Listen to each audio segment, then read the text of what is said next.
Welcome back, everybody. Despite the upheaval and the incredible losses that have resulted from this pandemic, there is value in looking at possible benefits and lessons that we can take away from this experience. Behavioral pediatrician Dr. Tim Jordan joins us now via FaceTime to share some of those benefits with us. First of all, Dr. Jordan, great to connect with you. Secondly, I think it's difficult to find anybody that hasn't suffered loss at some level through this. I know I certainly have. And yet, if I'm being honest, there has been an upside. And number one on my list has been more time with my family. Am I wrong in thinking that way?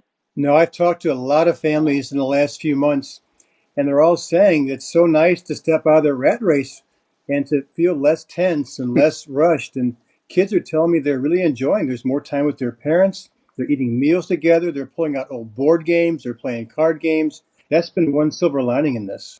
You've told us time and time again that unsupervised, unstructured time for these kids, the ability for kids to handle their own boredom is really an important life skill, isn't it? It sounds like it's more old time. It's like in the old days, our parents said, go outside and Yeah, don't come back till dinner.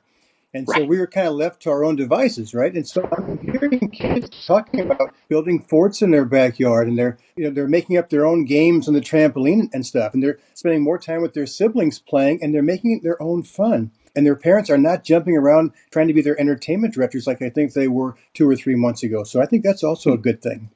You also say this can be a good time to prepare for that first year of college. How so? There was a big adjustment for a few weeks for all kids, online schooling, and so it's forced them to Yeah. be a little bit more organized, more independent with their learning, more self-motivated. And I think it's very similar to that first semester of college where it's a different kind of experience.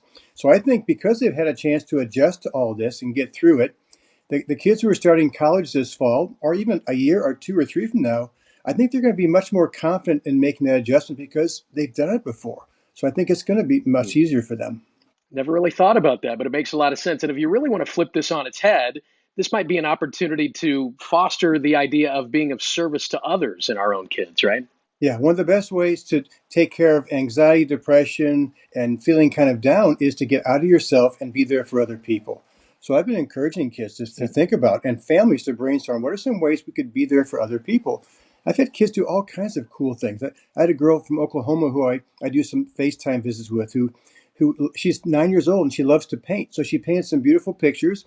Her and her mom took them to a nursing home and they couldn't go in, but they pasted the Hmm. pictures looking in to the dining hall so that when the people were eating, they had something pretty to look at. Wow. So I've had lots of great examples of kids doing some really neat things and getting out of themselves.